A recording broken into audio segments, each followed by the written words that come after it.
Manchester United's season has been miserable.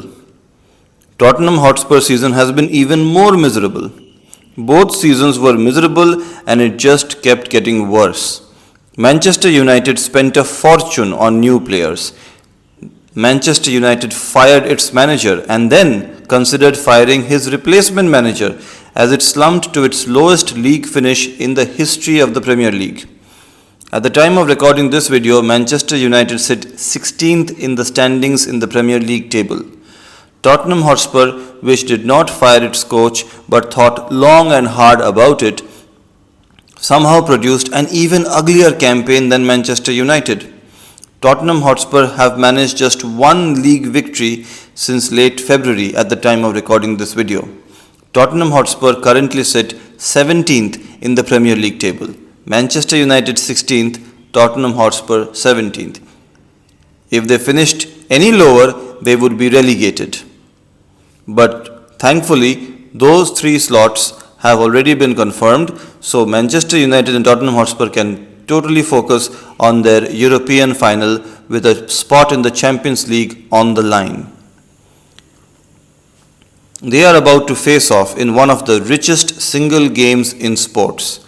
When Manchester United and Tottenham Hotspur take the field in Bilbao in Spain for Wednesday night's Europa League final, the stakes will be a major European trophy, a place in the prestigious European Champions League next season, and a shot at $100 million American dollars.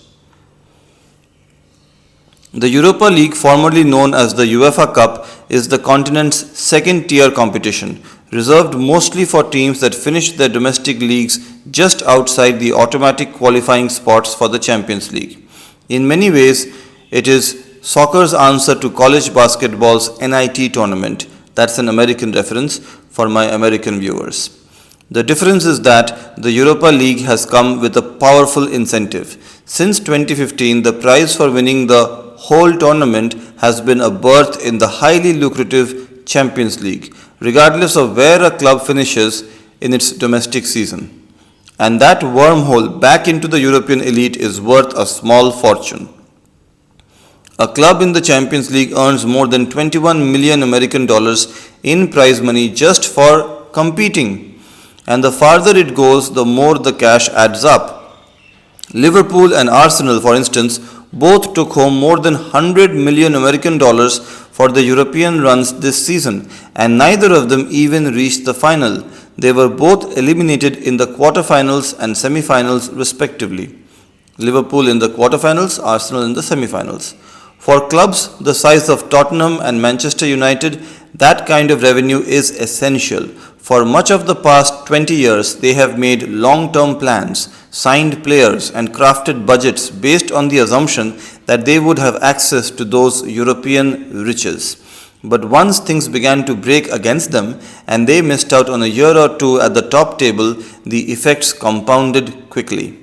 And as these two teams have learned the hard way, the combination of dwindling finances, underperforming players and general mismanagement can be deadly. That is how a pair of clubs that were fixtures in the Premier League's top 6 now find themselves in 16th and 17th place. Each of the three clubs below them will be relegated to the second tier at the end of the season. And again, those three slots have been confirmed, so they can relax a bit if that at all is possible. So Wednesday's game represents more than a chance to end the season on a high note. It is a potential get out of jail free card. That an unprecedented all-English 16th versus 17th European final is even possible also speaks volumes about the relative wealth and depth of the English Premier League.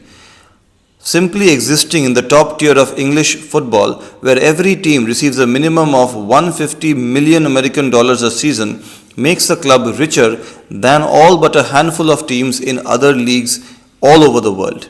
It is no coincidence that 9 of the top 18 revenue-generating clubs in Europe are English, according to Deloitte.